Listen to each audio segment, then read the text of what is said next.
Yo. Hey, welcome to the new meta, episode 89. Almost 90 episodes? Jesus. Almost 90 deep, man. So for episode 90, you're wearing a dress? If you do. What do you think about that? You know, we'll pass for now, but We'll pass? yeah. Okay. All right. Yeah. We're gonna have to do something. We gotta get some kind of bet, you know. We Yeah. need to think of like a Diablo 4 class, maybe? Like the additional Whatever they class. announced at BlizzCon Classes? this year, you think? Yeah, we'll do something. We got to do something. Oof. So If it's not Necro, I swear to God. it's got to be juicy. I think it's gonna be Necro too. It better be. You know, yeah. They have to please, me, basically. So. Oh my gosh! If you guys were here last week, we have a nice juicy poll that I was excited to talk about. We didn't think this poll would be topical because, oh my God. If you guys have been living under the rock, Wilson, or not Wilson, POE and Diablo 3, like Diablo 3 should have started March 6th. You know, there's seemingly no reason they shouldn't, which should be this Friday because the patch hit today. Yeah. But they're going to wait till next weekend, next Friday, March 13th, which shares a date with the new POE League. You know, we talk about this every week about how they should stagger, and this is the worst actual possible scenario. Like, you can't get any worse. Which one is going to go live first, I guess, is the question. I mean, the Diablo season starts at 7 p.m., so POE starts at noonish, right? Yeah. So POE is going to get the jump, you know? Let's before we get any further, let's go ahead and just look at the poll to see what people said. Well, what are you voting? Well, Diablo for me. I mean, why? I'm just curious. I wanted to play. Why? Yeah. Because it's just my game more than POE. You know what I mean? Sure. So I was interested in playing POE, and if it would have been a 2-week period, I definitely would have jumped in when the league went live. Now I'll jump in POE, but the it kind of kills some of the cool factor. You know, it's like, oh, I'm going to start at the league. You know, it's like, no, I'm starting late. Sure. You know what I mean? Yeah. Yeah. I'm still going to play it though. I've got a whole like pros and cons list that we'll probably talk about next week because I'm going to wait on like the patch notes of POE to like probably really decide. So I'm not even going to vote. So you're still undecided. Yeah. Yeah. Results. That's crazy. Wow. Holy shit. That is not what I expected. Blizzard employees spamming this poll. Man, I expected Diablo to win a little bit more handedly than it did. 44% of the vote says Diablo. Let me vote for POE real quick and see if it'll 42% of the vote says POE, and 14% went with my kind of troll answer, sticking to Wilson. That's interesting, man. I don't know. To me, you know, like I don't know POE at all. I did have a good time when I played it last time, and I kind of abandoned it because Wilson came out and then they announced the new league and all that kind of stuff. But I'm interested to play it when the league starts and check it out. It does kill it for me a little bit, you know. Yeah. So. Yeah, it's super unfortunate because, like, you know, the big things obviously the POE League has like just infinitely more content. And two, you know, the Necro, like Blightmancer is one of my favorite builds that I've ever made. And it's going to be crazy juiced. So, like, this will probably be my only chance to really, like, speed hundreds with that build. Am I going to have to replace you on the team this week, too? It feels bad. Bailing on the team on top of that. I know. You know? Yeah, and I've got someone else to share the load of having you in the group. And it's like, that would be really, really efficient. So, yeah. I'm just going to walk Christian Bale? The greatest actor. All right. But yeah, and then the next week we're going to do something a little different than we've normally done. And this will be a survey on SurveyMonkey. Okay, and this will be very relevant to what we're going to talk about today. So it's a 4-question survey. one question is how many total hours have you played Diablo 3? The second question, what's your preferred platform? The third question is, have you played couch co-op? And the fourth question is like, how many hours have you played couch co-op? And will still be relevant once we get into kind of the Diablo 4 updates. But we got like almost 1,000 votes so far. Unfortunately, this is going to cost me like $100 because there's more people to vote. Every time somebody takes the poll, it costs Fluff money. So if you this is literally your chance to hurt Fluff's wallet. Yep, true. The more you vote, the more you vote, the more he's going to spend. Yeah, it hurts. Let's see if we can take his rent. This month. So, Blizzard, if you're listening, can you maybe chip in $100? Like, that'd be really. I feel like this data that you guys might need. All right. But yeah, it's Blizzard, can you retweet this so a million people take it? Yeah. Fuck. That would suck. But yeah, so in other news, obviously we got the patch today. Which was kind of a question mark for a while today. They did take their sweet time, and I guess they posted the patch notes like several times, but then like took the link away. And then Diablo fans is even like, oh, the patch is live. And then Nevelis was like, whoops, like it's not really. Yeah, they said that they were having issues with it, or there was some. It's taking longer than anticipated, or something to that effect. I don't want to like put words in their mouth, but it was something like that, which is kind of like this has been the case the last couple patches. What's going on over there? You'd think they'd have this like whole release cycle kind of figured out by this point. And like whoever they're handing it off to, like, okay, here's the code, go ahead and make it live. Right. That guy's like eating. I'm in the middle of WoW Classic raid. BWL, come on. Yeah, and it's, I don't know, like maybe like whoever used to handle it like left the company and maybe didn't have great documentation. I don't know. I can think of a bunch of reasons development wise why it's still kind of scuffed, but I'm sure it's not fun deploying the consoles as well. Like I don't even know what that entails. Really. Yeah. Well, the consoles hit pretty fast usually. So true. I don't know. Maybe that's the easier of the two. Did we talked about the changes last week, right? From PTR to live. Okay. I thought we didn't see any further updates since they're like their very last one, basically. I guess I don't know if you saw that clip of SVR that's floating around where he like did all the damage calculations. Oh yeah, did all the calculations and then they changed everything. Yeah. I guess they rolled back the Witch Doctor to be like what it was before or something like that. But right before we started the podcast, this is not on the docket, but someone from the EU came over and like I guess people are doing 150s on non-season already. Which I mean it's nice. 6K Paragon, but still they're using the Witch Doctor and the Crusader still. Just pretty nutty. 4 players? Yeah. Well, how do they have 4 players and they're already missing people? I don't know. Did they get banned that fast? No, I think no. This is why. So maybe from the top 2. Yeah, but the rank 3 would have the guys from the top 2. So the rank 3 is the actual clear. I got you. Yeah. And then the top 2 looks like maybe people did get banned. They've already done it in the past. It's weird still though, because if they reset the era, it should be new from like today. No, they didn't reset the era. Oh, they haven't yet? No. I thought they don't. They only reset the era like once every few months, I think, usually. Okay. I thought they were resetting it or freezing it or something. I thought I saw a post on it. They should. I feel like they should clear the non-season leaderboards every season, but yeah. Well, I know that they announced. Well, that's later on. Did we hit that soon too? The leaderboard or the RIP leaderboard stuff. Yeah. But yeah. And again, the season date was announced as March 13th. So, you don't have to save your challenge rift this week, team. But next week, definitely save it. Just a reminder. So don't worry about doing your challenge rift this week like we thought it would be. Next week. Don't do it. Wait until the season starts. But yeah, inevitably it's like someone always still does it wrong.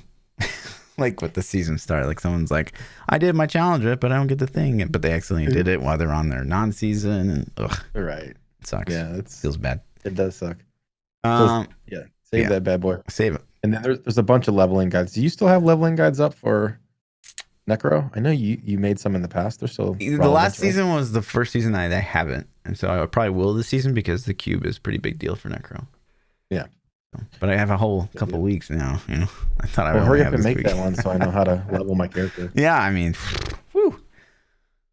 But yeah, and then I saw this. So the update, Yeah, man, this is to the disappointing. leaderboards. This is crazy disappointing. I'm glad you share my opinion. Yeah, dude. Like, so let's let's read it explain off first, first, right? and then let me So cry a little bit. they made a post where they basically said, we plan to remove older historical data from the rankings section of Diablo3.com. Starting today, we only will display the past 5 seasons of seasonal achievements, conquests, Rift leaderboards, and we'll only display the last 3 eras of normal, hardcore, greater leaderboards. All seasonal and era data will be still available to view in Diablo 3, but you can only go back so far on the website. Mm-hmm. That's disappointing to me. I remember the first time I got quote unquote immortalized on the website, where you make leaderboard for the season. Mm-hmm. And it was cool to me, man. That was an achievement. I don't remember what season it was now. I think it was like season 3, where I actually was like, okay, I'm going to try to get leaderboard this season. And I did. And it was really cool. You're like, oh shit, I'm on the leaderboard forever. Like, I'm going to be on Diablo's website forever. And so to me, it was a thing. It's like, yo, that's a cool achievement. So it doesn't take that away, I guess, but it does kind of suck that it's gone. And just from a historical perspective, you can be like, man, what were people clearing in like season 1? And you could go look. What were people clearing in season 2? And you could go look. Yeah, like what builds? Yeah, totally. Yeah, exactly. And it's I understand the performance thing. Couldn't they have moved that to like a subdomain database? Yeah, like a static something? site that's not reloading. Yeah. Like on the old seasons. That's data's never going to change unless people get banned. So right. If you do a ban wave, just like check the data. It's still good. But again, this is manpower. At the end of the day, they're not crazy hard changes, but it's still manpower. So I understand why they want performance to be better, and it was, I guess too much database to shift through. I don't know. But yeah, you totally touched on it. It's like, so if I'm telling my buddies, I'm like, yeah, I'm like one of the top Diablo players. Like, go look at the, rank season 4 when I actually played the game or whatever, and I was ranked 5. And now you can never see that unless you like load up Diablo on a computer, like a laptop, and then show them that way, which is like way less cool. And that's like one of the things I always touch on, like how I hate single player games, because like, you play God of War and maybe your God of War character's badass. I don't even know if there's gearing in that game, but like maybe he's really good. And like, what do? You're just like, hey buddy, come over, look at my PlayStation, see my guy. He's really cool, right? Like that's so lame. The thing about single players. Nobody gives a shit. Like, I don't like, okay. I have buddies, and this goes back to Final Fantasy VII, which is relevant topic right now. I want to hit a little bit later, but Final Fantasy VII, like my buddy was crazy addicted to that shit. I mean, I loved the game and I played it way too much. He had like 99 of every item. Like he did one of those playthroughs where you like max, just the ridiculous shit. Yeah, me too. And then he'd be like, I'd come over to his house and he's like, yo, look at my character. And I'm like, that's cool. I don't really give a shit. Right. You know what I mean? Like, I don't care if I have 99 all mastered materia, know? So.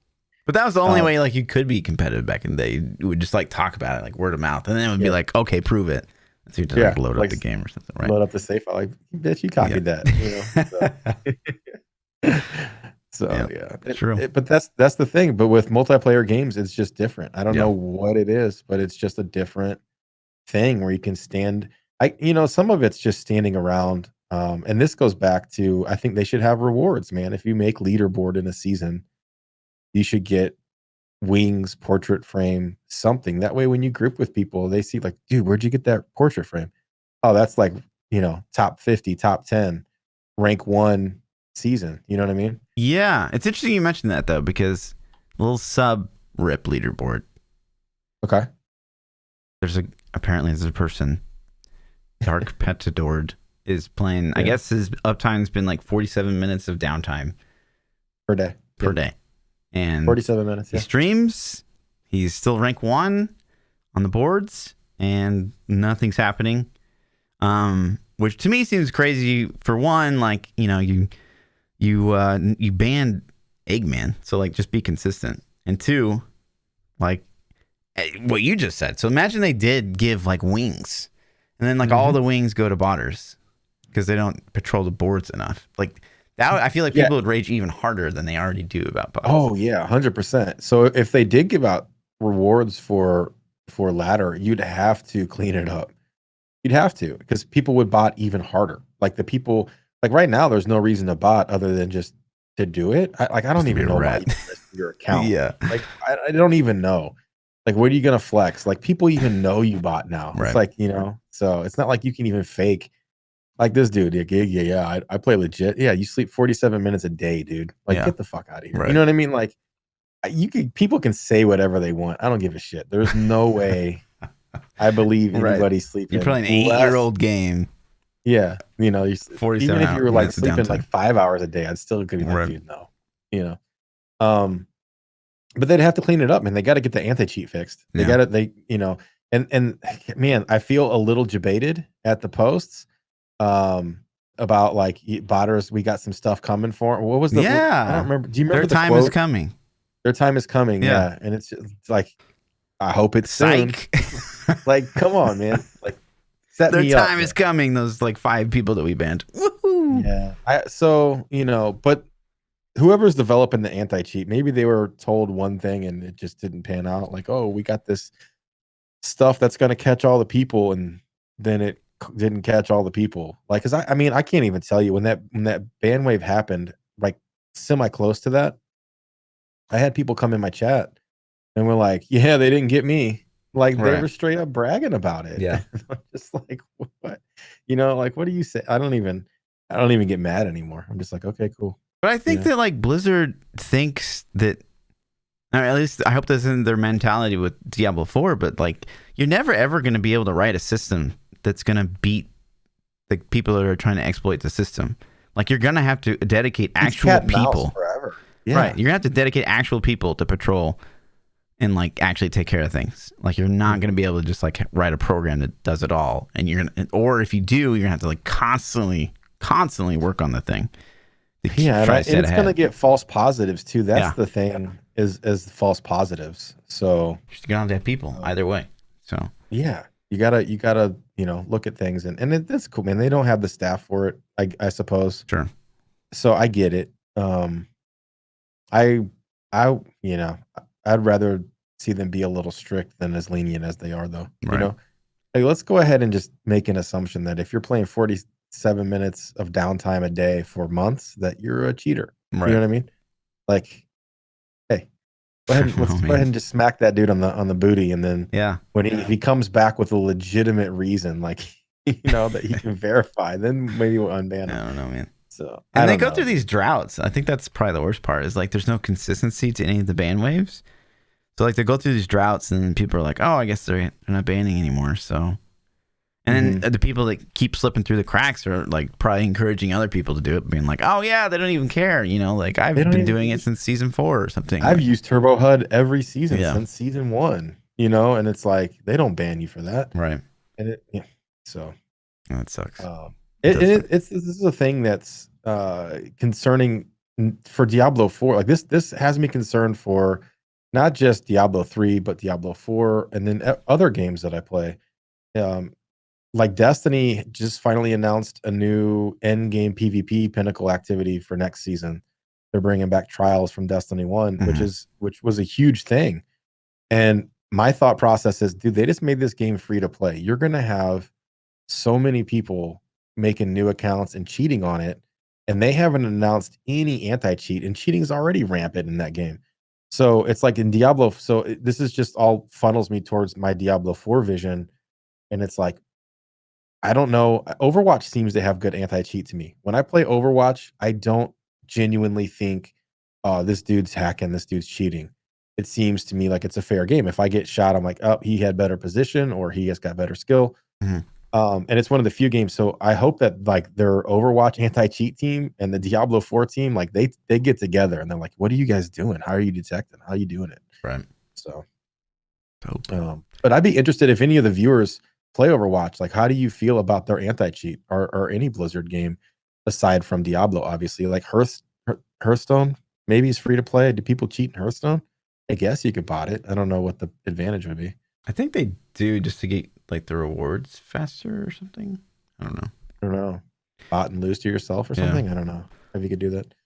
But it's the things. But rip leaderboards, man. Yeah, so but it does suck. What blows my mind is like Blizzard can literally ban you because they want to. Like it's in their like TOS. It's TOS, yeah. So it's like, what are you even worried about? You know, like if you think that someone that says 47 minutes of downtime every day, like even if there's like this 0.001% chance that they're actually not botting, what do you care? It's in the TOS. Just get them.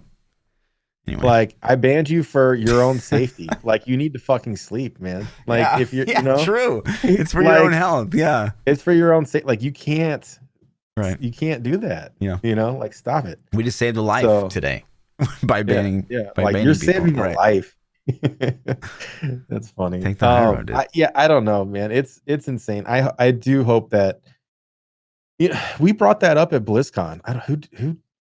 I don't remember if I think I brought that up when we were having like a little lunch thingy, and to one of the devs, and I think the response I got was they hope that they intend to design the in-game systems in a way where cheating won't impact them. Yeah, and I'm just like, cheating impacts everything. I don't know how. Yeah, I don't know.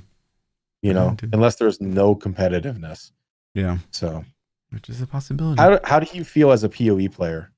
And then we're off on a tangent already. Yeah. On bots, but how do you feel as a POE player? Cheating impacts the game. Does it impact you? I mean, if you play only SSF, I guess not. As SF player, it 0% affects you. 100. Okay. Like, yeah, and that's I hate trade. But if you played trade league, it's going to lower your currency value, or maybe let you buy things cheaper. Yeah, right? I mean, it's like a double-edged sword because like one, it obviously massively impacts the market, and it probably makes things way cheaper, and stuff like that. But at the same time, like every streamer I see is always like, yeah, I like bots because bots will like make a trade instantly versus like, like maybe dilly-dally around or, like try to negotiate or whatever. You say like, they do like them because they're instant? Yeah, because like when you go, you invite them to their hideout, it's instant. They're in your hideout. And then you make a trade, and it's like, boom, currency, boom, because it's like a fucking robot. Yeah. Versus like a player, it's just like it takes time. Maybe they're a noob and whatever, right? Like if I was trying to sell something, I'd be like, oh, hold on, dude, I'm trying to find it. What did it look like again? Hold on, here we go. Yeah, I got you. But PoE is also fortunate in the sense that, there is, someone freaked out when we said that it's not competitive. PoE is competitive in its own right. But like, there's no crazy leaderboard type end game competition where if you could just buy the best gear, it would kind of rear its ugly head. And they have Delve, and you could do that in Delve. So I guess I would have to ask someone that's like a really popular deep delver how they feel about it. But yeah, like, I mean, yeah, that to me, that sucks. I hate that. We've talked about it 100 times. I mean, and I guess that's what I get out of D4. Like, are they going to have systems like PoE where there's really no competitiveness? I mean, there are competitive aspects of PoE, but there's not like an in-your-face super competitive. I guess delving, like you said, maybe a little. Well, racing, but you have to be into racing to be like in your face. Yeah. Yeah, but racing, like I said, but racing's there, but racing wouldn't be affected by bots as much. Not really. It's usually the start of a league, right? So I mean, you could still, like, if you had 100% uptime, just like in Diablo 3, there'd be benefits. Like, you'd have more currency. Yeah. But I see what you're saying. Yeah. All right. Side tangent going. Yep, but yeah, they're ripping the leaderboards, and it feels bad. Yeah. So. But then I want to touch on this thing real quick because I found it hilarious. It probably is a troll, but this has got to be a troll. Man. So someone posted on the Diablo 4 quarterly update. On part of that post, they talk about like how the UI is like in the bottom right in the beta or the demo, and like they're seeing how the eyes would like shoot bottom left. If you're listening to the audio version, we're showing the GIF they threw up there that's got the eye tracker on it, right? And you can see where the person's looking, and they're trying to demonstrate the amount of movement your eyes have to make to go to the UI. Yeah, and so go ahead with this post. I just noticed, super side tangent, but look how the health is like already red, but you're getting more red. That's bad. That's really bad. Anyways, so but the post is like, please, please, please, for the love of all that's Diablo, remove the monster pinball blinking effect. It looks ridiculous and it sticks out like a sore thumb. Unnecessary and total immersion killer. Everything else is spot on, but my God, that blinking all around is really ugly and screams cheap arcane phone game. Okay, so there's two things here that I want to comment on, and let's see if you took it the same way I did. One, he's trolling. I And hope so. two, he's not even talking about the eye movement thing. What do you mean? That's not even what he's talking about. What ping He's pong? talking about when monsters get hit, how they flash. No, I don't think so. I think that's what he's talking about. Go back to that. Go back to Pinball blinking. Yeah, when you hit a monster, the monster flashes like a pinball machine. I know what you're talking about, the hit effect. Right. Yeah, that's what I think they're talking about. Maybe. I don't think they're even talking about the eye movement thing at all. I don't know. The fact is just like pinball, like circle, and it's blinking around all around. I don't know. Maybe I'm wrong. I took it as a monster flash though, and I'm thinking like, oh, that. So Nevelistus replied to him like, oh, it's actually not an effect in the game. It's just the eye detector or eye tracker, And I'm like, that's not even what he was talking about, man. But either way, it's like he's trolling you, right? And well done. I hope he's trolling. Yeah. Who could think that green effect would actually be in the game? I don't know. The eye tracker. I mean, like, God, come on, guys. Yeah, I've never seen those clips of like the streamers that do the eye detection, and they're like, I'm not gonna look at the boobs. And then they look at the screen, and they instantly look at the boobs.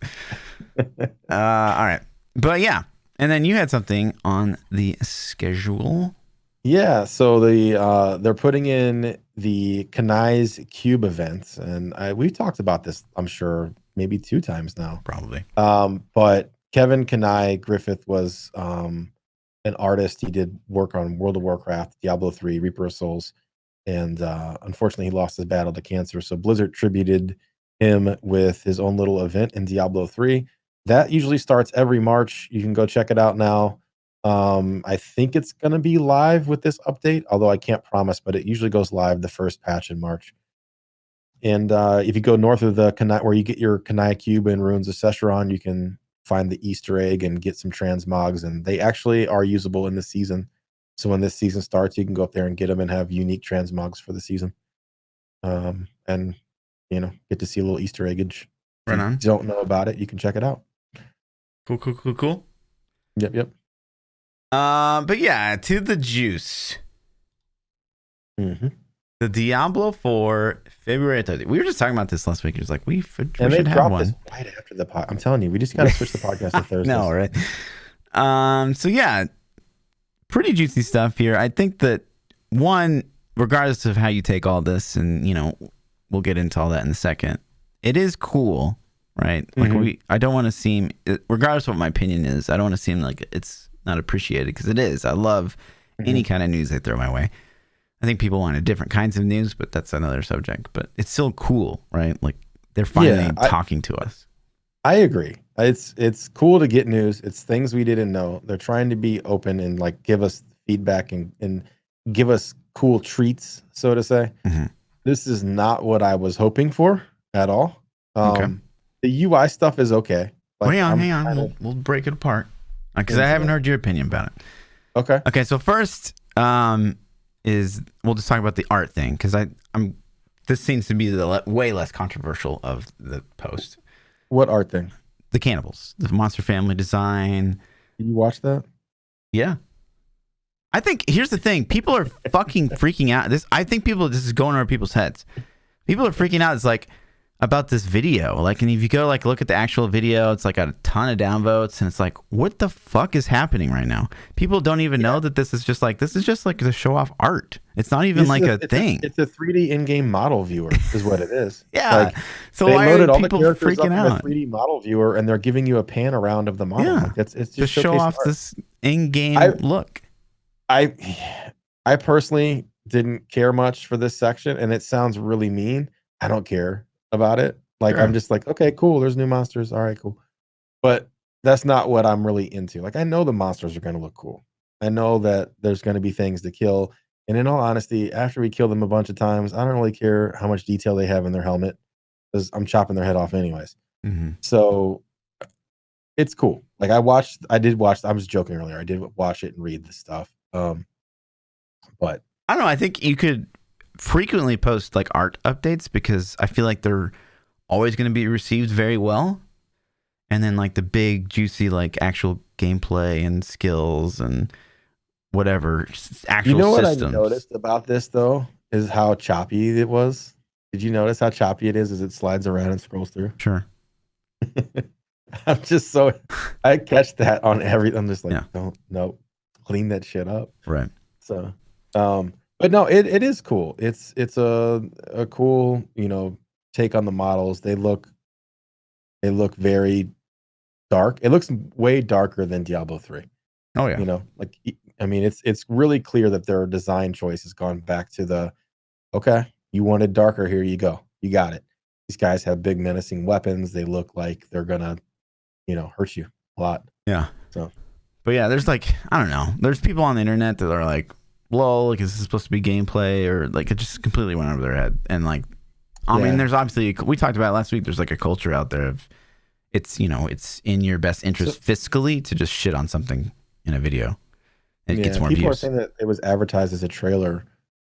It could be an art trailer. Even if it's I don't know. I mean, to me, I didn't say anything funky about this. But that's on IGN. That's not on whoever announced it. Because Blizzard did it. Blizzard just said update in the video title. I'm pretty sure. So, but yeah, I mean, again, it secures like we said, it's super dark.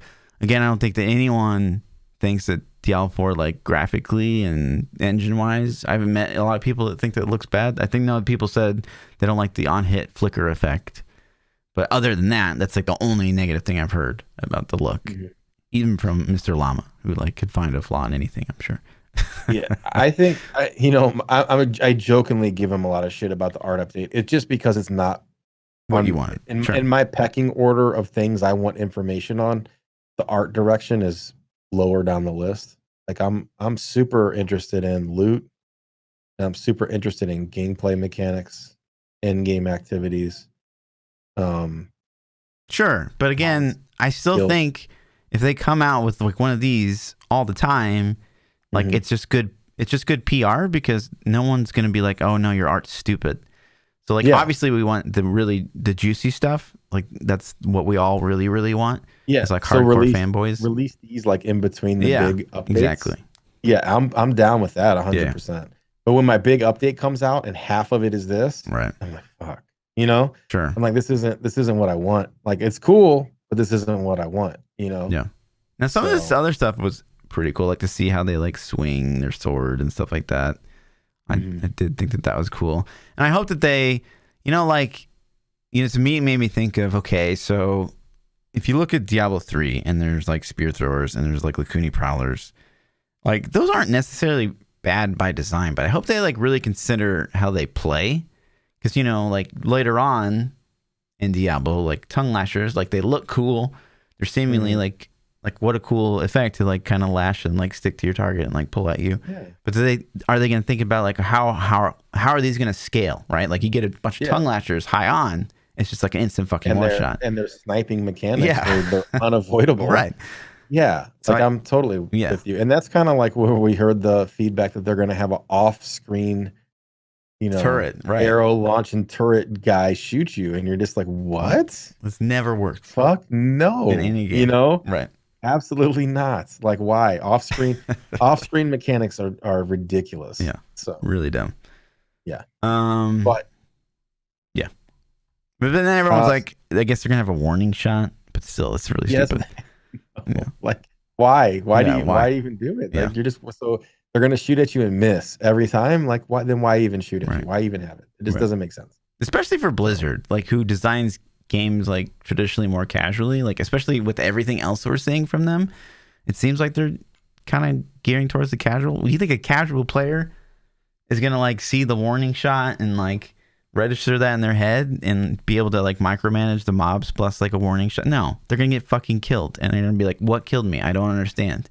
Like you gotta think about it's just the angels that can charge you off screen in Diablo 3 are annoying as fuck. Like it's just not a good thing, man. It's not a fun mechanic. I guess I should say it's not a fun and engaging mechanic.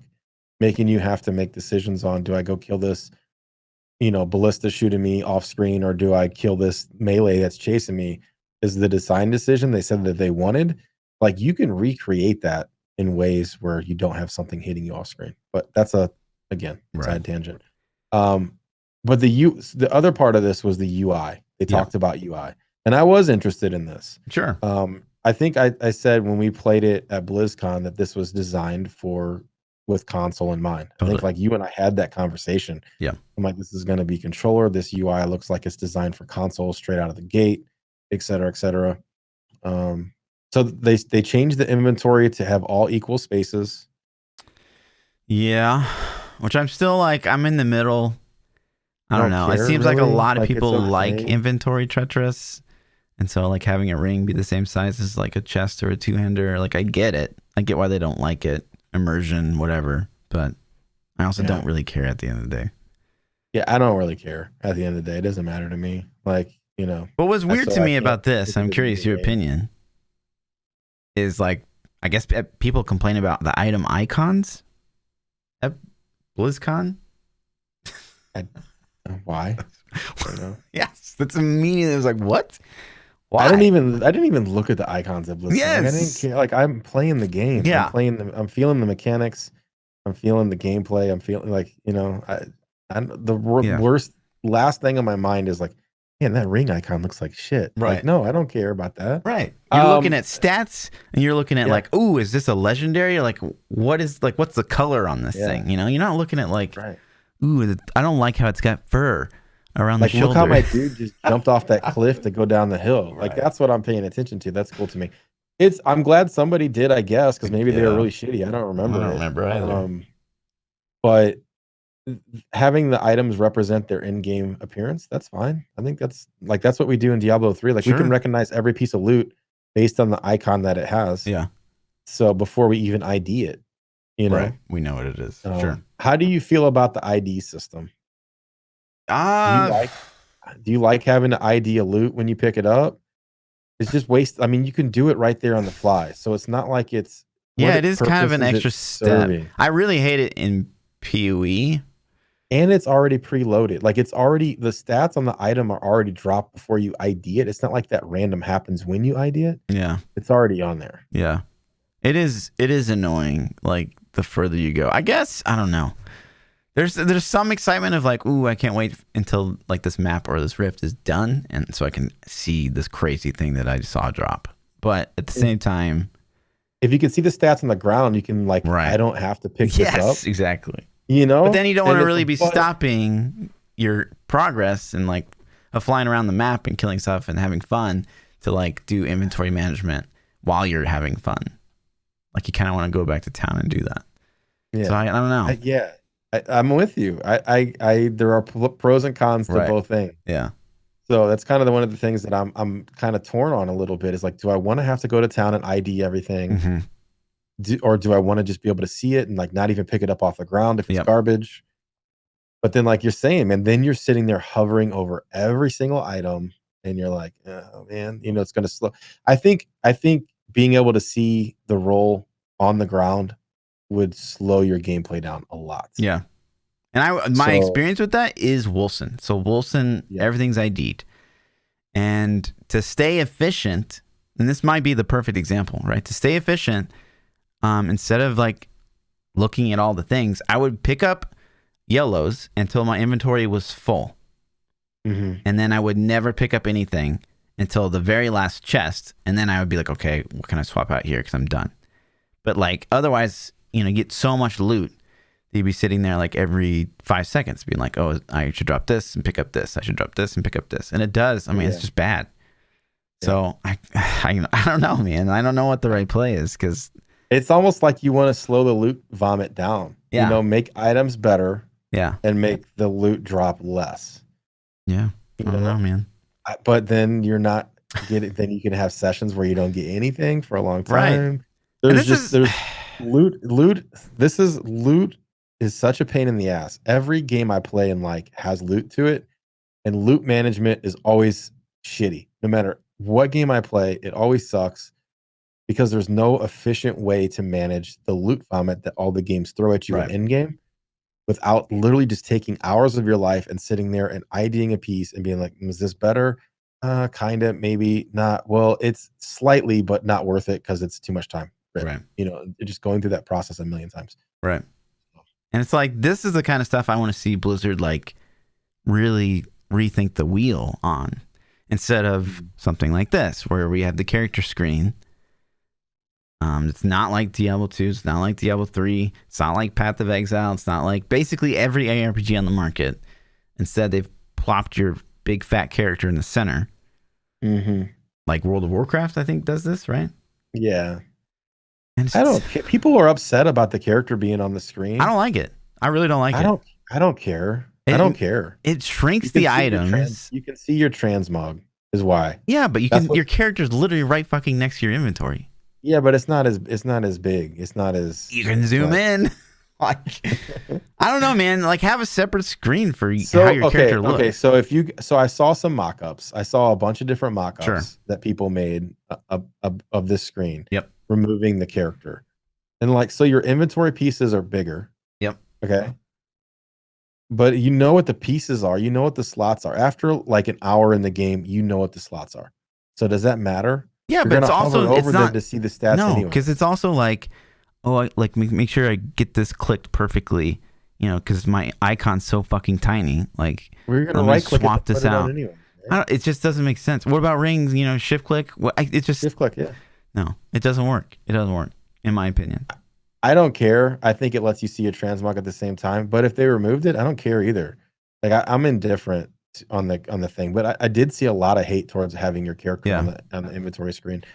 But and if even people the want bigger mock-ups, icons and stuff, that's okay. Like so you get rid of the character and put more stats on the screen. Then that's what I would want. Yeah. You know, I don't. The icons being small is okay to me. Throw more useful information on that screen where I have less menus to navigate. Right. You know. Agreed. So. And I'm game. And I just don't. It, like in Diablo 3, it's so much better. But this like goes back to like, so someone made this and it looks better, in my opinion. But there's wasted space though. Like, look at exactly.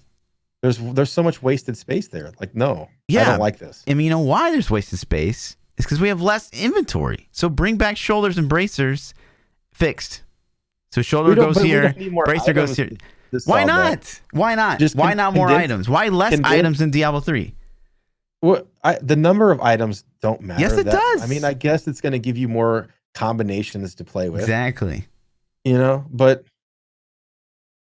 taking out inventory slots is dumbing down a game. That's a whole different argument, because then now we're talking about itemization and skills and loot and systems, and so that argument can tie into this once we know what's going on there. You know what I'm saying? Sure, but all we know what's going on there. We're taking it at face value. Then we are missing pieces, and I'm with you on that. But that wasted. But if we end up with this, we need that wasted space used for something. Like, fuck, man, that's real estate. That's prime real estate. Right. And I get that the point of this post isn't itemization, but you also have to like read between the lines and see like what they have right now is like what they're thinking. So like, say they never give us another itemization update ever again, then we know they're going forward with what they've already talked about. And it appears that's exactly what's happening based on the current inventory screen. And so it's like, well, yeah, I get the point of this post isn't to talk about that, but it appears as though you're going forward with that. Like, so you have the angelic, demonic, ancestral power here. I guess they're like, well, one feedback post was enough. Like, we nailed it. I'm not saying that that's what they're like. We might see another itemization post next month, but it's also kind of concerning because it's like, I hope you don't think that that's a really good idea. There, man. You have attack, defense, and what's the other one? Life. Life. And then you have your 3 powers, and it's like that's super basic. This goes back to the original topic. Like, they gave us this UI stuff, and then the second half of the blog was like character art and character stuff, and like, fuck, I want systems. Right. I want to know what's going on. Yeah. And I'm cool with the other stuff as like a icing on the cake or a little bonus content, but man, I want more guts. Guts to it, because this is just like, you can't get enough. They could have written twice a big article with more systems information, and I'd still want more stuff. You know, you can't get enough. Sure.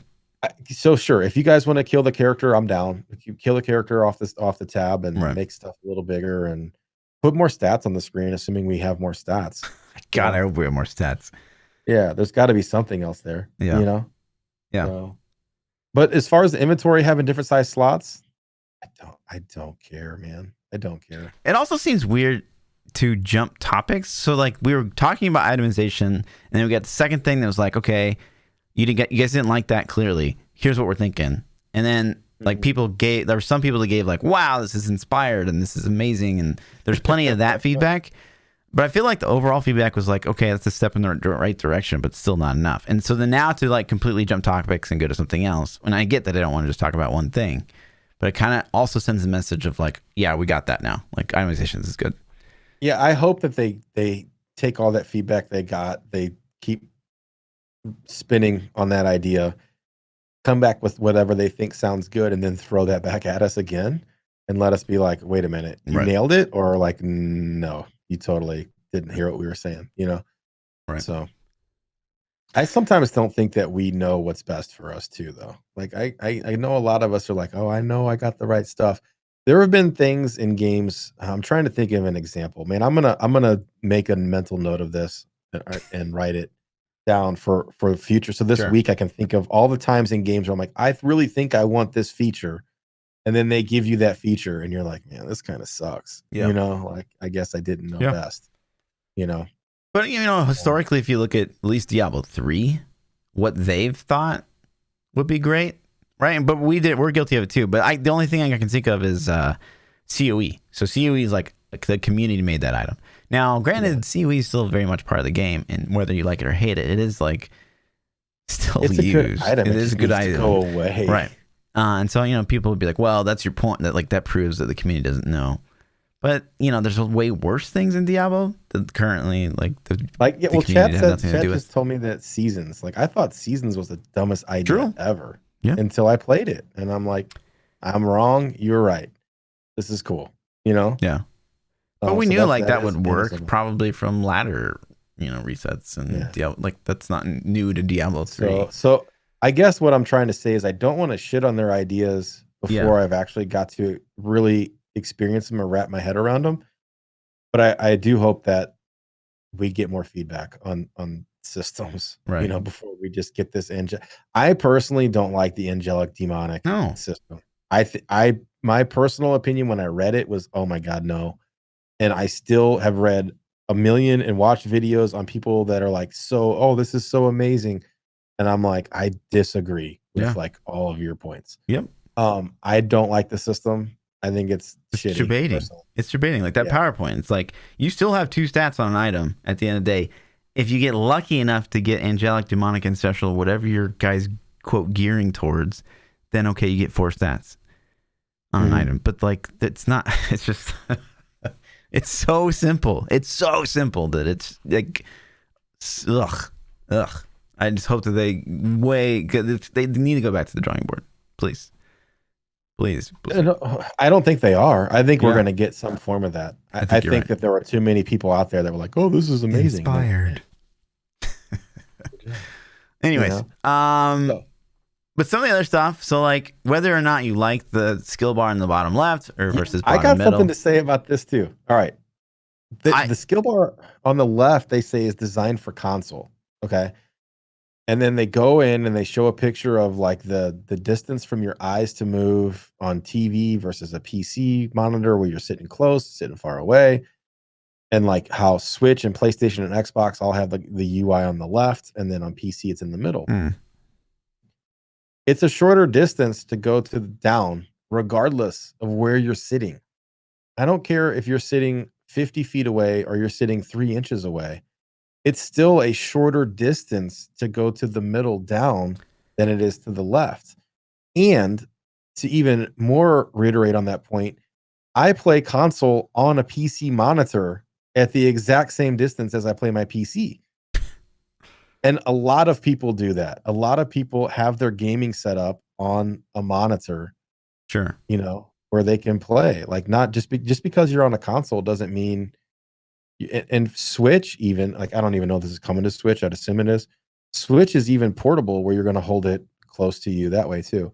So it's cool to have the option toggleable, but why don't they let the console put it in the middle? I just don't understand. They will. No, they said the console is only going to be on the left and PC has the option to choose. I think that what I got was like, you're going to be able to do whatever you want at the end of the day. No, but the last line says we're going to move the default position of the screen back both to the will still be bottom an for option. PC. Yeah, it's going to be an option. Not for console. I'm right. I'm telling you. Okay. But so the bottom left has to be on console because fucking couch co-op. So you'd have the bottom left and the bottom right. But if you're playing solo, then fine, let you have it in the middle. And if you play co-op, boom, it moves it. Like you're already designing it that way. Like I don't give a shit. I'm not gonna play it on console anyways.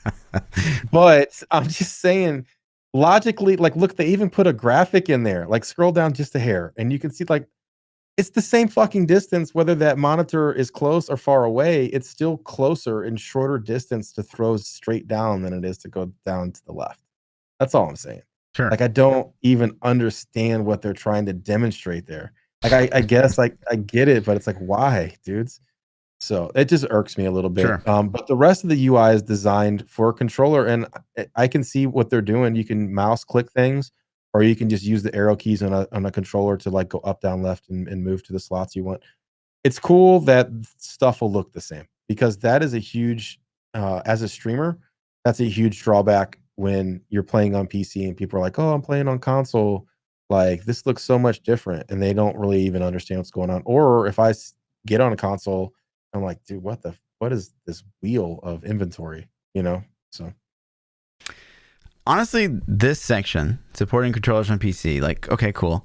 And again, we've said 1,000 times, I'm not like this elitist. It's like, PC master race. And I don't think that just because you make a game for controllers, that means you have to dumb it down. I think that there's a way you could do it. It's just never been done. So everyone's always like, oh, this is going to suck. And it's going to get dumbed down.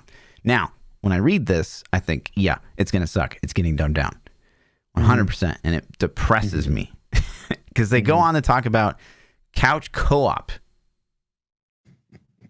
And to me, this feels so inappropriate. Like, I'm going to fearmonger here a bit, but it feels so inappropriate to talk about couch co-op at this stage in development. Like, we're at least 2 years out at the earliest, probably. yeah. Like, why are we talking about couch co-op now? Like, make the best game you can possibly make, and then when you have a couple months left, think about couch co-op.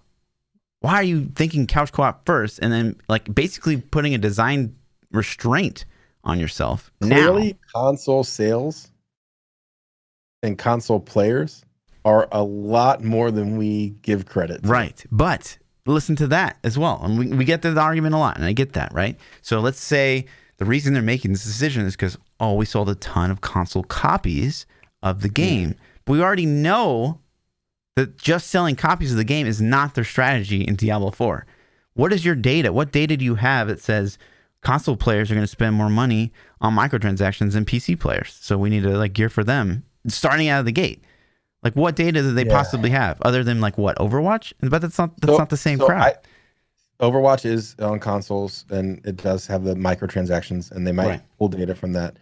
I don't know if they have insight into Fortnite's data at all, but I know that Fortnite is obviously one of the most popular games on the planet, and a large audience of theirs are kids who play on console. They actually like have way more console players than they have PC players.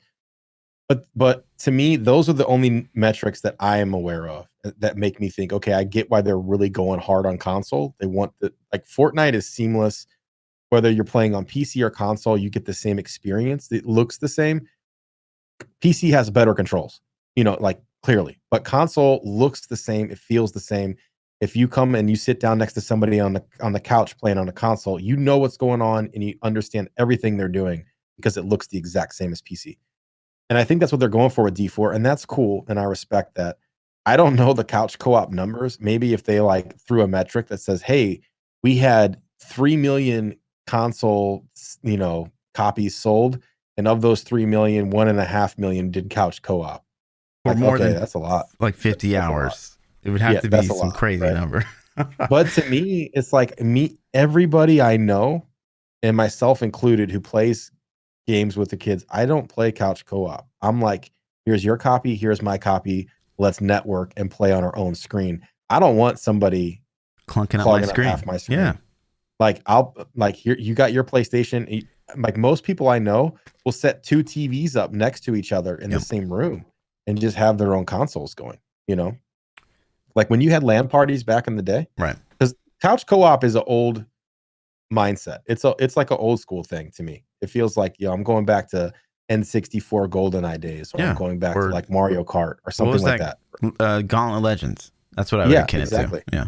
Yeah. And it's like, but when you had LAN parties, when we were older, like I just took my console with me. I took my PC with me to my buddy's house. We didn't play couch co-op, even if you could. Yeah. I'm like, nah, dude, we'll bring our whole system, right. So it's alarming, right? So depressingly alarming to talk about. I agree. It's like, please don't waste resources on couch co-op. Yeah. But it also sends a message like, so that, okay, let's look at how we can make, like they look at the skill twig again. And the skill twig has clearly been updated since BlizzCon. That looks better, right? Like graphically it looks better. It's a twig, and that's super scary. But like they've obviously done some work to like put this in a console type UI. So that's just like, it just scares the crap out of me. And again, this is your third post ever to the world of your fan base, right? Your third post ever. And you're already talking about couch co-op. And you know that the people that are like drooling, waiting for these posts are your hardcore Diablo fans. Mm-hmm. And of course you're going to get like just shit on because that's not what people want. Like not the people that are following you like diligently to get updates. Yeah, they missed the mark with Immortal because they have a PC fan base. Yeah, BlizzCon, right? Yeah, and now you're talking about couch co-op. You don't have couch co-op PC gaming. It's just not a thing. And second more, we're in 2020 where you have consoles, you have PCs, people network. Like you use the internet to play games with your buddies. You don't sit on the couch next to each other. And it's a cool feature to have in the game. Like it's okay that it's in there. It's so niche. But I'm with you, man. Yeah. It shouldn't be like headlining a blog post update. The third right. Yeah. Absolutely. Yeah. So I do think that this game, and like I said at BlizzCon, man, I think that this game is going to be designed with console in mind from the onset. Mm-hmm. I think they're again trying to tap into more markets, man. They released Overwatch on console. They've released Diablo 3 on console. And I think that if they could actually make this an amazing ARPG and it's amazing on console, they would be the first, really. Because I mean, POE's on console, but from what I understand, it's pretty garbage. It's not the same experience. But POE is such a good game that people are willing to play it on console. Whereas, that's what I'm saying. Yeah. If they could nail this on console, they would be like, there's no comp. Again, there's no competition. Like they really wasn't a lot of competition until POE kind of emerged right now. It's just like this market is open for them. Just like ARPGs on cell phones, man. They're like, oh, we don't have any comp. Let's do this. It's crazy though. Like Wilson on Steam, you can see some of their stats, and I don't know how many like copies have been refunded, but like they've sold like almost 3 million copies. It's like so much money. Like it's insane. Like that. It's like what? Like a game like that's so bad and so full of bugs, like can do insanely well because the market is so fucking thirsty for ARPGs. Mm-hmm. Like it's insane. Time is now. I was in my head thinking about Diablo 4 stuff. When you originally said, you said Wilson refunded a whole bunch? Yeah, I mean they did. I'm sure. Did they? I don't know how much. I don't know either. I wonder. But you gotta think too is like, so there's been plenty of posts about how it's like really only one, because you look at Steam, like 1% of people are like pushing 187 expeditions, like so people like me, streamers, whatever, right? And probably the 99% of the rest of the people are probably having a good time because like you really don't encounter. I mean, there's bugs and passives don't work, but like a casual player wouldn't really know, other than like the stuff that makes you like fall through the world or you leap and you land on a tree or some shit. I mean, I had bugs with every single boss encounter. Right. But you're also like an experienced ARPG player, and I don't know. It's like, I mean, the floor didn't load one time. So it's just like, what the fuck? You know? Like, you know, they could never do hardcore. I get it. And again, it goes back to, and the reason I bring this up, okay, because I had this clip. It's like 30, 45 seconds. And we'll just play it first. So this is Chris Wilson at GDC. We've talked about this before, but we briefly touched on this last week, but I really wanted to drive it home because he says it better than, you know, what I could ever say it, right? He says the following. Spending like 20% of your development effort on something that affects 10% of players. And the reason why is there are groups of players in there who want to know that there is content that only they can get to, stuff that's actually hard, and they're an exclusive club for being able to do it. And so those players will work incredibly hard to identify the content, work out how to get there, rush there as quickly as possible, build characters custom made for it, do time runs, try to do it in hardcore, try to do it without getting hit, all of these things, and then repeat it over and over to get all the good items. And so we found that it's incredibly useful to have this endgame content, even if not everyone gets a chance to experience it themselves, because there's a good strong overlap between streamers and these top 10% of players, because streamers are generally the better players in the game, and so they can consume this content on stream, and everyone else can watch and think, oh, I wish I was that good, I wish I could get characters that strong and be able to play the top path of Exile content. And so he basically talks about how, you know, they spend 20% of their development time, 20% catering to a very, very small percentage of players that are able to do end-game activities, right?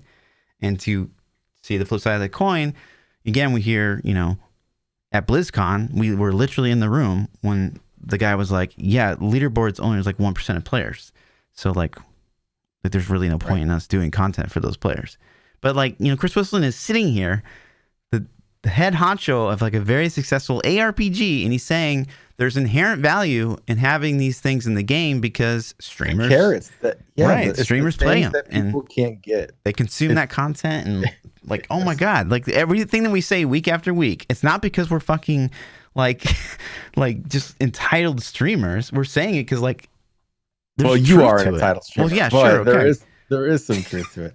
No, and I've heard Destiny devs say the same thing. I've heard them talk about the amount of effort it takes to make the raids and to do the challenges that only like 1% of their player base is going to ever achieve, because that carrot and that cool factor, it gives people hope, something to like achieve, something to look forward to. You know, it's just the thing that they want, and they pretty much echoed what Chris said, and it's if you think about it in that mindset, it makes sense. Like I agree with them, you know? Yeah. So it's just, yeah, it's alarming.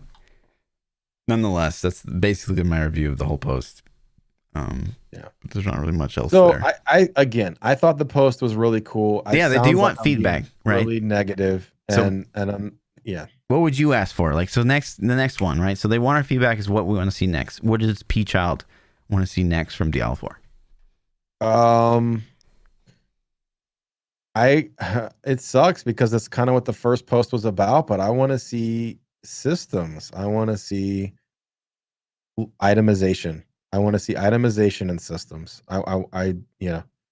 End game activities, I guess, if they can give that to us, because the things that matter are loot, skills, and what are you doing in the game? What am I doing to get the loot? Is the loot good? And how does the loot interact with the skills that I have? Like those are kind of like my 3 circles of things, and they all intertwine. So like, give me one of those once, and then the next one, and the next one, and let's keep just revisiting those couple things to me. And then you can throw in the UI stuff and the character art and other fill items, you know, non as important items. So if I had to pick, I would say I would like to see in the next post. I want to see some end game, man. Like I want to know, like, what are they going to have us doing? You know? Sure. Although I do want to see itemization more, because I think the angelic system is stupid. So, that could disappoint me, though. That could make me cry. You know? Yeah, I agree. I think it's important to continue the conversation of itemization, because it's still just like nowhere close to where I think it needs to be. I really want to see like what they're thinking for skills and talents. You know, we can't be the only people at BlizzCon that gave the feedback that the skills were like kind of boring and big 2-minute cooldowns is like not. Yeah, Very- cooldowns. How do you feel about cooldowns, man? When we I talked don't about it like last week, cooldowns work, right? We Yeah, played they Lost work Ark. as long as they're not huge. We played like, I Lost don't Ark, like- and they have big cooldowns. It I don't like depends. 5-minute cooldowns. Yeah, not 5 minutes. Like right. no, I don't like 5 minutes. Like what's your thing? Lost Ark's like normal usable abilities, right? Not they have like an ultimate thing. Mhm. But like their normal rotation of abilities, I think like in the characters that I played, the longest cooldown was like probably around 25 seconds ish. I think they have like Maybe 30 seconds. 45-second ones. Yeah. So some of the big ones maybe. Mhm. But like the thing is, if a game gives you a 3, 4, 5-minute cooldown, that's starting to push the boundaries of I don't want to use this until I need it. Right. You know? And Yep. so I end up never using it because I'm like, well, I don't need it here. Oh, Yep. I don't need it here. I don't need it here. And then eventually I might hit that oh shit moment, but then I'm not even really used to using it. So Yeah. I don't really use it then.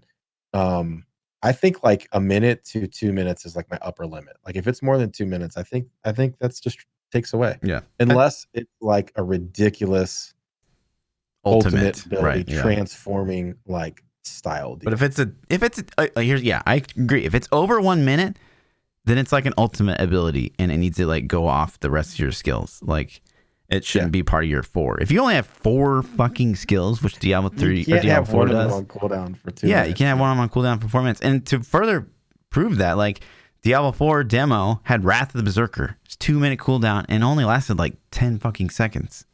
Yeah, And it's so you just had stupid. one skill that you were never ever getting to use. Right. And so what, you just sit on that shit until you get to a boss, and then you pop it maybe, and but it's not impressive when I know. it's not like you pop it and it's like you one shot Right. the boss and you're like, oh shit. Yeah. Like no, you're just like you don't even notice you used it. Right. So no, like don't do that. Yeah. So that's what I want to see. Itemization skills. End game is like a huge question for me. Right. I think the important topics right now are itemization and skills. Yeah. But I still want to know, like, what are your Right. end game ideas? Because what do you have? What are you thinking? Right. Is it going to be greater rifting? Because probably, but this dungeon thing that they have is okay, but that's definitely not enough. It's Right. like not even close to enough. It's, I'm more worried, like, yeah, let's talk about endgame eventually. Honestly, to me, it's more itemization and skills and the talent tree, because like you could have the best endgame in the world, but like if combat sucks, no one's going to play your game. So yeah, and I agree with that. But the thought process for me is like, okay, they gave us itemization and we said what we liked and didn't like, and hopefully they get better direction out of that. If they give us endgame early now, they can, if they're like, yeah, we were thinking this, and we're like, ooh, that we need something else, we need more, we need whatever, then they still have time to like sail the ship in the right direction. yeah, But if they spend all the time on itemization and skills, and then they say, okay, guys, look at this, and they're like, itemization looks good, skills look good. All right, what are we doing for endgame? And they're like, dungeons. We're like, wait, what? That's it? Like, Right. what else? And they're like, no, dungeons. Yeah, you can put a key on them and they like Yeah. make them cold and make them fiery. Like, no, dude. Like, mobs explode when you kill them. yeah. Like, no, that's not. But to me, it's not like enough. endgame is the one thing. Like PoE's obviously crushing that. So just if you could Copy. just copy that, honestly, and then like spend all your time, because you can't copy their, the 6 links and like the passive skills links and like how they do skills. You can't copy their passive tree. You can't copy any of that. You have to like think on your own when it comes to that stuff. So like really nail that down, spend all your time on that, and then like you got 6 months left. Like shit, what's PoE doing in that game? Okay, yeah, let's copy that over. Honestly, like that's what I would do. So, Yeah. anyways, yeah, we spent a ton of time on this, but yeah, I thought that Chris Wilson thing, I think, was really important to mention again, because He basically says streamers are really smart and right. What he said. yeah, basically all the time. But we do see It is cool that they acknowledge it though. Like that, right. I don't know, man. It brings some validity to the way that we feel, I The way guess. we've and been that feels talking, good. right? Yeah, Yeah, it just feels good to have like, yeah, like we agree, like they, this Right. is why we do that. yeah. PoE made a couple updates Okay. regarding Delirium. they're kind of overhauling wands, which some of the stuff sounds actually pretty interesting and game changing. They talk about like Spell Slinger. It's this new support gem that you can like link on your wand that will make your wand like trigger the link spells by just casting your wand attack. So like something that has like a crazy high mana cost, you'll just be able to trigger with an attack, which is pretty huge. Does it still use the mana? It's still like your wand basic attack still. I think the actual if you auto attack, it's just like one little bolt, and that would cost nothing. But there's also like wand basic attacks that are like wand skills, and those would also trigger. But those cost mana. Some builds that used wands, so that's kind of interesting. Yeah, that would work. Yeah, cool. And that's pretty crazy. They're basically building one of the best items in the game, Crown of Jewels, into a passive, which is really crazy good. And basically, the Spell Slinger is like a Poet's Pen, which is like a really good unique that's in the game that basically everyone loves. So just going to make it like free, and they're building it to the passive tree, which is really cool. They're also adding a poison gem, which I think they did just for me. So like you're going to get 300% increased poison damage on non-poison enemies. So like poison skills in PoE, like they have that ramp up time, like you're poisoning, and then the bar starts to fly, right? And this is really going to kind of, I think, help breach that gap. It's like your initial poison is going to do a lot of damage. So that'd be really, really nice. And then they talk about how they're changing the Atlas. So I guess they just revamped it, didn't they? Yeah. And then they revamped it so you get like, you can tell when the influences are about to spawn, which is pretty cool. But on top of that, you would you basically clear the Atlas. And then if you did the Atlas like again, kind of, if you had the Awakened Gems jewels in, it would like, you basically could re-clear the Atlas, which is kind of cool because it's like a way of progressing twice. But like every single time you do that, your map chance drop will go up. And so people are getting just like insane amounts of map, which is not really supposed to happen as easily as it did. So they talked about how they're kind of nerfing that back. And you're going to get master missions more often with more influence, awakened influence. Well, that's pretty cool. Because I think master missions are very cool because it like lets you pick how you want to like spend your time versus like them just giving you RNG. But yeah, those are kind of the big things. There's other things as well, but I think those are the biggest takeaways from their posts. They also go ahead. Oh, I'll say the patch isn't even 2 weeks away. Yeah, and we should have the big patch this week. They should have the notes huge. Right. Soon. Usually they have what they call the development manifesto, and that would have hit already. But they made a post of how they're like basically going to skip the manifesto this time because the manifesto is like them explaining their rationale on like big nerfs, big buffs that are happening. And I guess they said this time around they're really not doing that much in that department, so they didn't feel like they needed a manifesto. So hopefully we'll just have like the actual huge notes this week. Yeah. It'll drop tomorrow. Yeah, probably. But I doubt anyone from GGG's watches this podcast. But yeah, so, and that brings me into Fluff Hates for this week. Yeah. Do you have anything for ThaPChild Loves, by the way? Yeah, go ahead and do your Fluff Hates. And then. So... This is just something I've noticed, and we asked chat earlier this week, and I'm curious what podcast listeners think. So there's kind of like a double standard, at least in it when I'm in a Diablo directory, it seems like. Whereas like, so me and Bloodshed actually have a pretty same stance on like what Diablo 4 looks like right now, and we've both been quoted as saying like Diablo Immortal is more complicated than Diablo 3 or Diablo 4 in its current form, right? Mm-hmm. But like when it comes out of Bloodshed's mouth, it's like, oh, okay, that's good feedback. Like we appreciate that. When I say it, it's like, wow, that streamer's he's fucking toxic. Quinn can be like, this is total fucking trash, and people are like, oh, he said it in his cute little Kiwi accent, so like it's it's not toxic. Like an SVR can be like, I can't believe they made this change. It's so fucking stupid. But oh, it's SVR. He's doing this brilliant like spreadsheet and he's doing this great thing for Diablo. But like when Lord Fluffy says something, it's just immediate like, oh, that's just fucking toxic. Like fuck that guy. Mm-hmm. I don't understand where the double stand. And this has kind of been a thing like my whole life. Like when I say Maybe something, you need a little bit. You got to mix a little bit more love in with the with the toxic. You know what I mean? You gotta balance that. I feel like I have plenty of positive things to say, and like we don't just sit here and we shit on Diablo. You know what I mean? Like we have positive things, and I feel like I try to I'm candy the coat. counterbalance to you. Like you're the I hate, and then That's like Fluff hates, PChild loves. True. You know what I mean? True. So. I just don't know what it is I put out there that makes it different from everybody else. Even though everybody else is saying the same shit, when I say it, it's fucking toxic. Yeah. What about what's PChild loves this week? Uh-oh.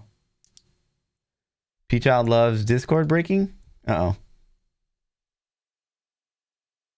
Here, we'll re-sign the call. Last time it worked. Maybe I should close my Discord. I'm gonna close my Discord. I was so toxic, I made PChild leave. Wow. See if we can get him back in here.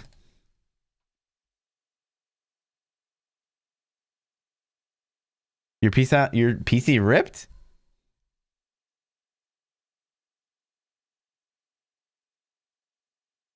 Oh no. Didn't your gaming PC rip like just before the stream? Yeah, and now my streaming PC just ripped. What the fuck? I don't know, man. Let me try to get my camera back on. Okay. Oh, hey. Can you see me? I think so. Oh, I think I have to like redo it. Hang on. Oh my gosh, I don't know, dude. I don't know what's going on. Weird. Yeah, you might have to redo it since it ripped in the middle. Anyways, yay! Welcome. What? Oh, you need to share. I need to share with you. Hang on. There. Nice, dude. Yep. Yeah. So welcome back. For the PChild Love segment, I had something, and now I've totally forgot. I should have written it down. I love my PC ripping. That's amazing. Good. It's good, so cool. Man. Hopefully, I'll think of it in just a second. Sure. Anyways, let's jump into some Twitter questions. Yeah. Unless you have anything else to hit. For the Twitter question section, if you guys want to submit questions for the podcast, you can submit them to either of our Twitters, at ThaPChild or at Lord__Fluffy, or in our Discords. The links are in the YouTube video. And if you're watching live, I'm sure one of the awesome mods will throw them in the chat. The first question comes from Chad. Chad says, what do you think POE could take away from D3 in regards to competitiveness? Do you think a clearer leaderboard system in POE would promote metas and botting? That's tough, man, because you couldn't. I don't think you could implement. Oh, SSF you could actually. I take that back. So yeah, in Trade League it'd be tough to be like, oh, you know, what cleared this T16 map the fastest? That could be something you could do. I think that maybe crazy geared up characters would rear their ugly head, and people might question whether or not they're legitimate, because there is a lot of kind of pay to win, unofficial pay to win that happens probably. For a lot of players out there, whether you do or not, it probably happens. But if SSF did stuff like that, it could probably work. I mean, you could still bot, obviously. I don't know. Maybe you've exposed playtime. I don't know if that's even a thing. Like if you go to PoE Ninja, can you see characters playtime? Playtime? I don't know. That would be interesting. I'm gonna look at this while you answer it. You answer it. So PoE's I haven't experienced all of PoE's endgame, but the only thing that I've seen that looked competitive in any kind of sense of the thing was delving. Like I can delve XYZ with this build. Like I'm the 10th ranked, whatever build I'm using person. So that's kind of a ladder system. I think a ladder system works pretty well in ARPGs as long as they can keep the botting under control. So yeah, I wouldn't mind seeing some sort of ladder system. I know they do the races already. You could also maybe start visually tracking kills or clears on things. Like let's say that you killed Awaken or 8, and every time you killed them, you had some kind of portrait frame or some kind of thing in game that would show how many times you killed them. So let's say you killed Awakener 8 15 times in the league, then you have a portrait frame that shows that. You know what I mean? Right.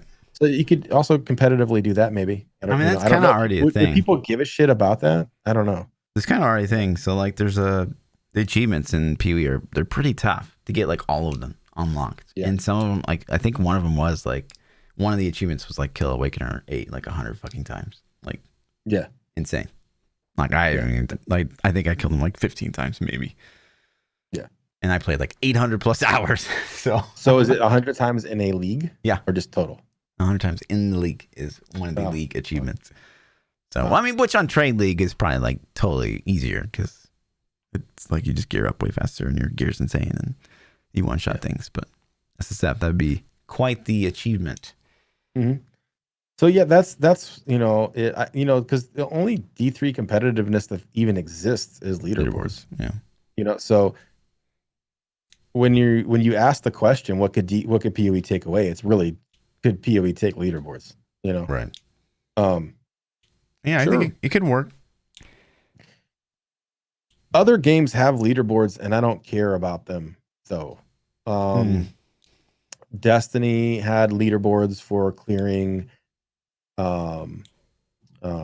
nightfall strikes. Like, they did time races. It was basically a time race, like whoever cleared it the fastest, and they had leaderboards on that. Could not have cared less. Didn't give a shit. Division had leaderboards for most PvP kills that week, most extractions in the dark zone, most or fastest completion time on dungeons. They had all these leaderboards, and I personally didn't care about them. Now, there were, I'm sure, people that were like, yo, I want to be the #1 kill leader in Division this week, and they might have cared about that. So those things might be cool, I guess. If you're into that kind of thing, then leave some comments and let us know. But to me personally, like, does that do anything for you, Fluff? To like, I got the most PvP kills this week. Is that? Yeah, I mean, I don't know, unless it was like super fun to farm that one thing or something. Probably not. Yeah, it just doesn't. Can you? Let's say like you could.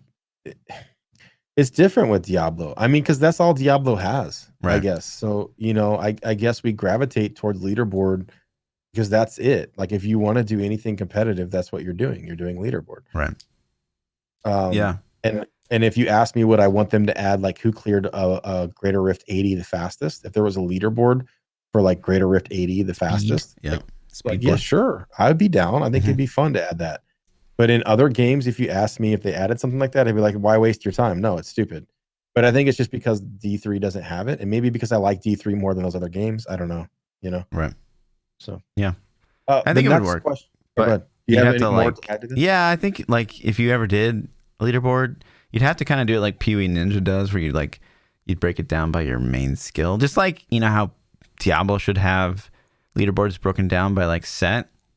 Like you'd have to kind of, that'd be like way more work obviously in PoE because you'd have to break it down by like whatever you 5'd or 6 linked, and then it would be kind of tricky because like maybe you're 6 linking 2 skills, like if you're playing like staffs or bows or whatever. So it'd be kind of hard to detect probably, but it'd be a lot of work in PoE versus Diablo 3. Yeah. And is the work is the juice worth the squeeze? Yeah, is it gonna pay off? Yeah.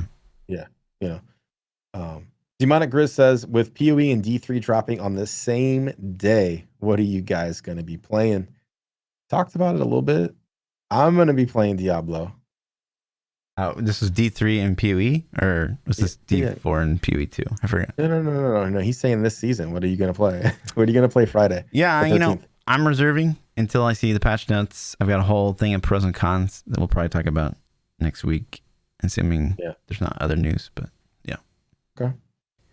We'll see. Yep. Onion says, should they remove secondary bonus on Bane of the Trapped so it doesn't proc itself? Probably. I don't know. It's a way for melee characters to not have to run some kind of CC. You know what I was thinking of though? So they added stun now to the barb set, right? So now you stun, freeze, or fear. Why not just say CC? Like, honestly. Yeah. That's what I was thinking as well. Like, why not just make it like Crisbin if you like? Yeah. Yeah. Like, whatever. But I saw that and I was like, oh wait, no, they Just didn't. make it That's more when I wordy. saw freeze. I'm like, ooh, it's chill. Oh no, it's just freeze. I don't know, man. Like, so here's the thing: Bane of the Trapped is cool, but it's like Convention of Elements, where it's mandatory in every build that does damage ever. Right. Like, it's not even a question. Like when you're making a build and it's not a ZDPS build. When you're making a build, you go, all right, what 2 gems should I use? That's the questions that you look at, because Bane of the Trapped is in there regardless. It doesn't matter. It's just in there. And then it's just like, what are the other 2 gems Yeah. I'm going to use? There's a handful the that don't problem, use it, but yeah. So like, 95% use it. Yeah.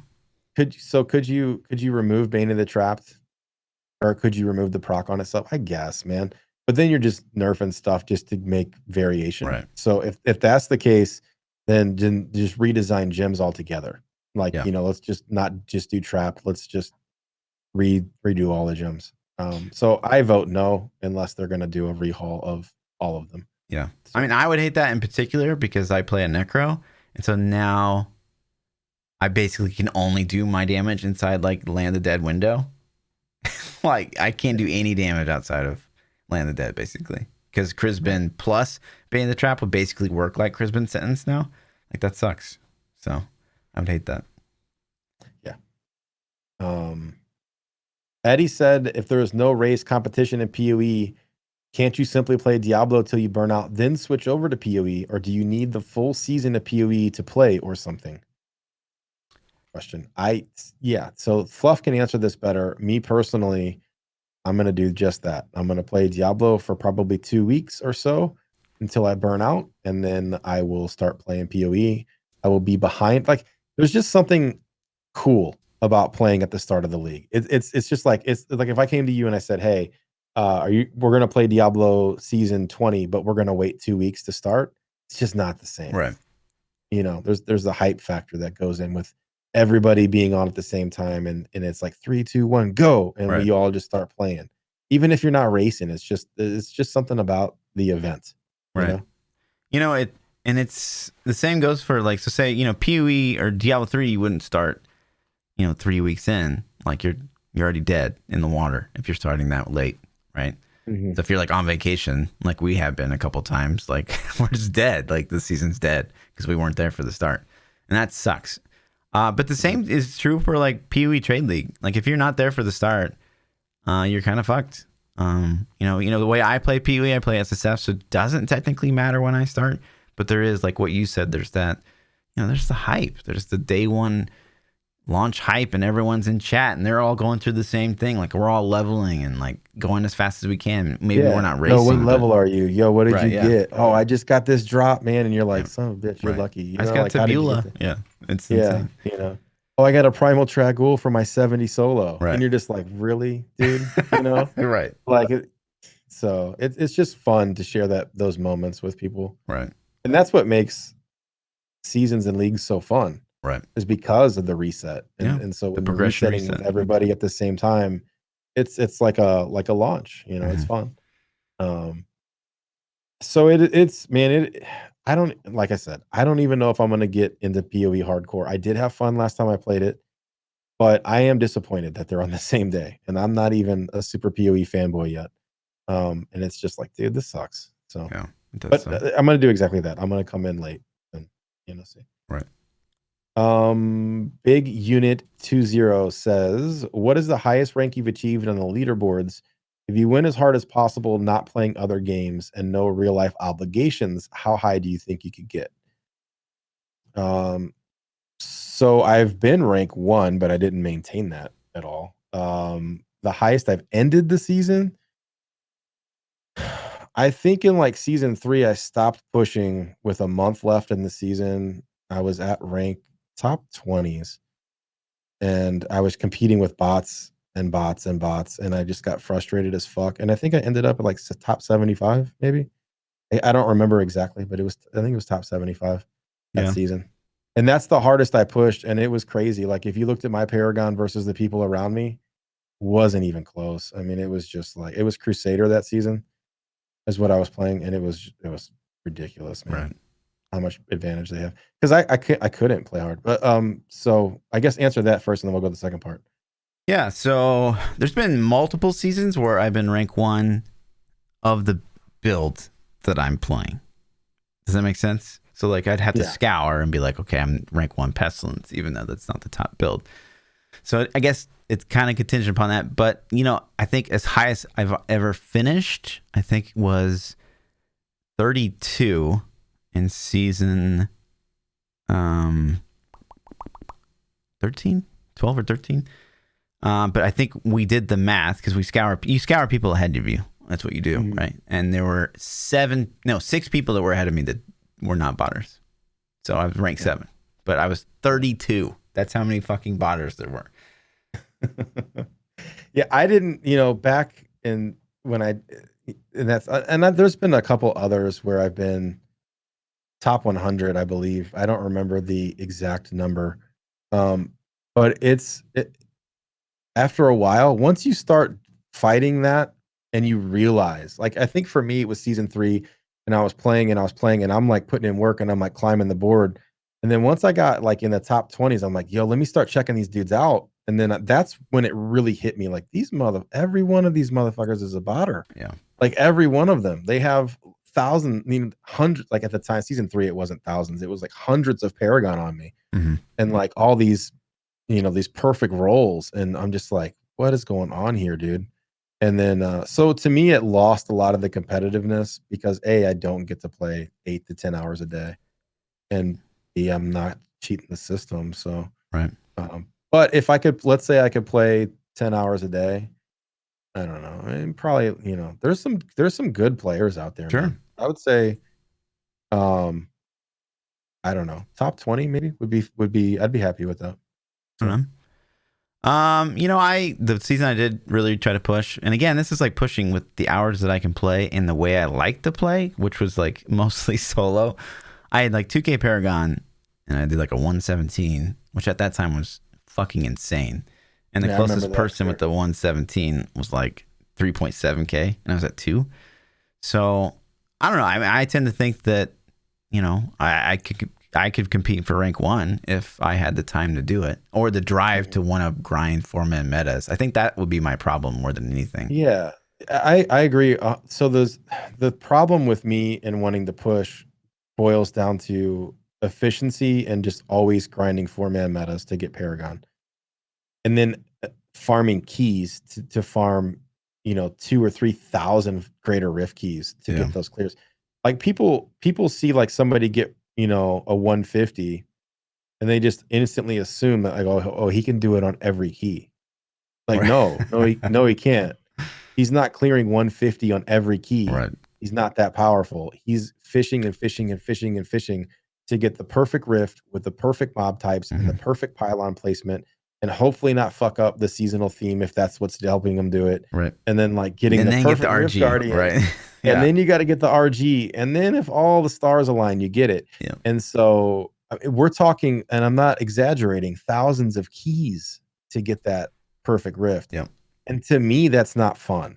Like that, I hate RNG. Yeah. So, but if I really was like, if there was somebody's like, yo, P, I'm going to give you $1 million if you can get top 10 this season, I think I could do it. Yeah. But I got to be a lot of motivation. You know what I mean? So, yeah. What's my cut for like? What's your cut? Yeah. Are you going to carry? Yeah. Are we going to split the time so we can have like 10 count share? Let's do it, dude. Count share. Yeah, dude. It's 50-50, man. We'll do 50-50. You do 12 hours a day. I'll do 12 hours a day. Fuck yeah, dude. Done. Let's put like a little picture in the top left, like a bunch of other people streamers do. Yeah, if you dig down in the directory. No, we'll just get the new meta box. There you go. New meta box over that. Play loud music. Don't say anything. I've heard if you get like a really cute looking like booby picture, like like a provocative picture, like sweet ass. Put that over the chat, you get more views. Hell yeah. Yeah. Anyway, Cohen T. Barb says, what would you rather see next for D4 quarterly update? I think we kind of answered this. An updated talent. Oh, he's asking an updated talent tree or one of the unknown classes. Probably updated talent tree, to be honest, because I want to see what direction they're thinking with talents. I don't really care about the class too much because I already like the 3 we have. So I even if they definitely care about the class. I think I know you want Necro 100%, and I would like Necro as well because I do like Necro. But if we don't get it, Druid's fun. Druid will be cool. Barb will be cool. Sorcerer will be cool. Those 3 are going to be fun. As long as they don't put Witch Doctor in, dude, I'm good. You know, honestly, I'm good. If they put Witch Doctor in, did we bet? I think it was my chat that I bet, not you, right? I don't even remember what I bet. I'm sure they got a link for it. I have to do something stupid. I can't remember. Right. But yeah, I vote with Fluff Talent Tree. So Hex says, in your current relationship, who said I love you first? You or your significant other? I guess the question is, have you said it in your current relationship? Well, I've been Lindsay for 5 fucking years, team. I'm just saying, Mr. No married, no kids. Valentine's Day is bullshit. No, it was very fast that we said it. Very, very fast. Man. Historically, Okay, so for me, especially. Who said it first? Uh-oh. It's him. He's trying Lindsay. to think about how I can say this. Lindsay? Oh, she's not there. I thought she's in the room. I don't remember. I don't know. I think it was one of those things where like one of us almost said it, and then it was just like, yeah, fuck it. We feel that way. But I don't remember who almost said it. I don't know if I buy that. You don't remember. I clearly remember. Lindsay, who said I love you first? She'll type it in chat. Okay. We'll see. So for me, it was my wife and I have been dating for a little bit, and she started this thing like how exactly did she phrase it? She said, do you have something to tell me, or like I know you want to tell me something or something, you know, basically like I think we were at that point where we both kind of felt the same way, you know, and she hinted at it. But I refused to say it first, and I'm like, you just tell me first, and then I'll say it. You know what I mean? Like, you tell me. Mind That's games. kind of how we did it. All right. Yeah, like you tell me, and then I'll tell you. You know. How old were you at the time? Man, we've been together for a while. 25, something, 24. So Lindsay said we were both like, so, and I was like, yeah, and I basically made her say it first, so I wasn't the one to say it first. That sounds about right. That sounds about right. Yeah, so I kind of did the same thing. I was like, you tell me and then I'll tell you. It was kind of how it went down. So my wife definitely told me first. We had that conversation recently. Is what's kind of funny is it comes up probably yearly for us. And she's like, you told me you love me first. I'm like, nope. I clearly remember the conversation. This is what went down. Yeah. Tibbin says, what is a game you like most people don't know that you like?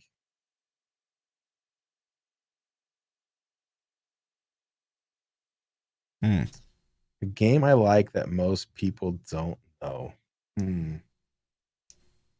I play Fortnite with my son. I don't necessarily like it, Right. if that counts. But I play just because it's his favorite game, and so it's something that we do together. But that's an easy cop out. Let me think of something else. I mean, I guess I'll say Apex. People know that I play it, but based on my numbers, most people don't when I play Apex. Yeah, 30 people know I play Apex. If we're going by that, like every game that I stream besides Diablo. Right. Shit. I mean, I guess people would be surprised by, like, you know, when I was younger, I did play Final Fantasy VII, like fucking hardcore. Like your buddy probably did, like in Knights of the Round on every character, like max leveled and fucking auto revive Phoenix, just insane shit. That's crazy hardcore. Then, I like the Persona series. So if you guys don't know what that is, you can Google it. Persona 4 was my intro to them. I played Persona 4 Golden on Vita, and I loved it, man. Absolutely loved it. Probably a top 5 game for me all time. So then I got Persona 3 because, you know, 5 wasn't out yet. I played that, and it was cool. And I bought Persona 5 when it came out, like special edition, all this shit, and then I never even finished it. It was a great game. I I don't know. There's just so much stuff, and I was streaming at that point, so it didn't that game did not mix with my audience. I tried to stream it one night. It was like the worst, man. It was just like, what the hell is this? Ugh, bye. You know what I mean? And I was just like, I'm never doing that again. Right. So, but yeah, I would say Persona, man. I like those games. They're cool. So, that's it, man. That's all the questions we had this week. Yeah, someone's chat just said something. I tweeted it out earlier. But you see, like they're not making the Red 13 playable in the Final Fantasy. Okay, yeah. So let's hit that for a second. Yeah. The demo's out right now on PlayStation. Did you play it? I haven't. I probably will. Can I borrow your PlayStation, dude? Yeah, dude. if you want to drive up to St. Louis, I'll let you borrow one for a couple weeks. Sweet. Yeah, this 3-hour drive for seems totally worth it. Totally worth it. I'm about to spend $100 on a survey. I think I can just go get a just go buy one. Stop being a cheap ass, man. So the demo's out right now. I believe you can download it for free. I haven't tried yet, but people are telling me it's on PlayStation Store. You download it for free. If you play it, they give you a theme for your PlayStation, and so that's cool. It's just more incentive to try it out. Demo looks really good. I watched a little bit of the gameplay. It looked decent. It didn't super wow me, but I wasn't playing, and the guy I was watching was kind of nub. So right. And then no red 13. What the fuck? Yeah. And I guess so I read the whole article. Yes. And I get, they're doing it in pieces or chapters or something, whatever they're calling it. I assume it's going to be like game 1, 2, and 3 are going to follow the discs of the game, kind of, because those are kind of broken up in good segments. When did the first disc end? I actually don't even remember. Well, spoilers for a 20-year-old game. The first disc ends right after the Midgar, the Sephiroth and the sword and the person. I'm trying to be cryptic a little bit. No, I don't think that's disc 1. That's like disc 2. No, that's the end of disc 1. No, 100%. Really, dude, 100%. When he does the thing that you're like, did he just do that thing? And you're like super sad. That's the end of disc 1. Promise. Midgar is the end. Is chat saying? Yeah, or maybe that's the end of disc 1, right? That wasn't disc 2, was it? Disc 2 is the thing you're thinking of. I think. That's pretty far in, dude. That's pretty fucking far in. No. Yeah. No, Midgar's not the end of disc 1. No. Dude. No. Yeah, but you've already left Midgar. Like way. You've already left. That's not the end of disc 1. That's the end of the first game, I think, though, is what they're gonna do. No, you've already left Midgar when that thing happens you're talking about. Yeah. And so I think the end of disc 1 is you leaving Midgar. No. I don't believe this. I'm really sure. Like, I've played through this game so many times, even like as recent as like probably 3 or 4 years ago. Yeah, you Googling it real quick. Yeah, of course. So my thought process is that they're gonna break the discs up into like leaving Midgar isn't that far. Like you get red 13 in disc 1. Think about that, and you're out of Midgar when you get them. 100%, you have them in disc 1 because that's why we're pissed off. So I'm right now. You're like, oh shit, it's that thing when that thing happens to that person. And you're like, this is the saddest thing ever. I remember swapping discs at the end of that. Absolutely. I just didn't think that was so far. When the song dun, dun, dun, dun, dun, dun, you're like about to cry. You're like, oh shit. Yeah, that's it. That's the end of disc 1. All right. So anyways, that's my thought. It's like disc 1 is going to be game 1 and 2 and 3. But the third disc is kind of short because that's like, really just a big battle and then it's like all the end game shit if you want to run around and get it. Yeah. So that's crazy, man. But anyways, you look at the size. Like the what they're releasing. I guess the demo's like insanely huge. Is it? Yeah. And so like that's why, they're probably breaking up. The biggest reason they're probably breaking up is because like they just can't make a game that like I guess looks like it does and plays like it does. It's not just, I don't think they're gonna have the I don't think they have the development time to finish it all too. Like they've been doing this first disc. And probably the engine and polish and stuff too, but fuck, man, they've been working on this for 5 years. That sucks so hard to like say the first part 1 is like when you exit Midgar. Like what can you possibly grind on? Are you gonna grind like a level 99 character, like farming like Well, the like Shinra and reactor so or when something? the second game comes out, is your character straight up gonna just pop in? This I don't know, man. it better, So I don't know. Is there a level It sucks cap? to me. It sucks to me that the story's getting broken up because it's such a good story, and there's going to be a lot of people that are experiencing it for the first time. Like, here's the thing that blows my mind: the community manager for Square Enix was posting that he had never even played Final Fantasy VII, and Whoa. he's like their dude, and he's like recruiting streamers and shit to like stream, and he's like, hey, you want to work with Square Enix and Final Fantasy VII remake and all this and that? Tweet at me and blah blah blah. And then a couple days later, I see him talking about like, hey, I'm gonna fire up Final Fantasy VII for the first time. Can't believe I've never played this. Wow. I'm like, Crazy. what? Like, that should be a requirement on Right. the app. Have you played Final Fantasy Yeah. 7, 8, 10, 13? True. Like, you have to have. That'd be like, I These are guess, our hits, Neverless. Like maybe she's never played Diablo 2. Like that'd be kind of like that. I guess, It's like staple in your franchise. I guess, yeah. So I guess, I played Diablo 2. I don't remember it. I'd have to play it again. I forgot to talk about that. I played it.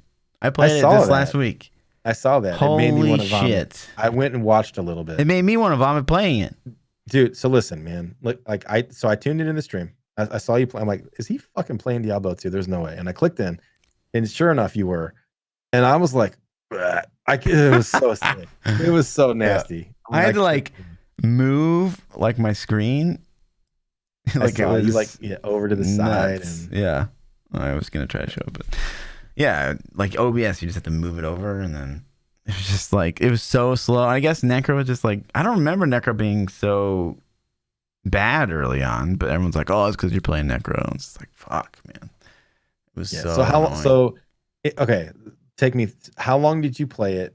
Are you gonna play more of it? How fast did you want to regret your decision? I regret it pretty fast. I'm probably like 10 hours in. I'm only Act 3. I reset my skills once because I was losing my mind trying to play pets because I hate pets, which people like always surprises people because I love Necro so much that I hate pets. But yeah, and then now we're like the play style is we're bone spear, but we run out of mana all the time, so we just like we port back to town, we stock up on mana potions, and then we go as far as we can until we have to like go back and buy more mana potions. It's just so it's over the top. Like it almost feels like what's that game that Quinn's play, Divinity, where you have to like role play and like everything's like turn based. It kind of feels like that after how methodical and slow it is. So it's like, oh my gosh. Yeah. So yeah, I don't even need to go any further on that. I can't, dude. I've people keep saying like, yo, you gonna play Diablo 2? And I'm like, yeah. Every time I look at it, I think, what the fuck? Like, no. Like I just it matters, man. It does. It really does matter to me. And I get it's part of the past and it was the shit when it came out, but I don't know. Can't do it. That's it. Easy. You got more? No. Good to go. If you guys want to submit questions to the podcast, again, follow us on Twitter, join our Discords. The links are in YouTube below. And if you're in the stream, you can like !Discord, !PChild. I think that gets you all the info. Yeah. That you need to check it out. We'll be back next week for episode Big 90. We'll find out if Fluff is a POE streamer or a Diablo streamer. Next week is the make or break decision. Which franchise is going to ban him and shun him? Or which one is going to love him? Put like a little PoE token and a Diablo token on my desk. And then whichever one my cat knocks off first, I don't play that one. Yeah. I don't know. We'll figure something out. We'll see. Make your chat pick, Yeah. We could do a straw poll for next week. Chat would pick Diablo. I don't even need to guess. Your YouTube might not. They're kind of toxic. True. Yeah. I don't know. All right, guys. We'll see you next week, episode 90. Yeah. Peace out. You can find me everywhere at ThaPChild and Fluff everywhere at Lord_Fluffy, double underscores on Twitter. Look at you. Good job. Got you, man. All right. Peace out.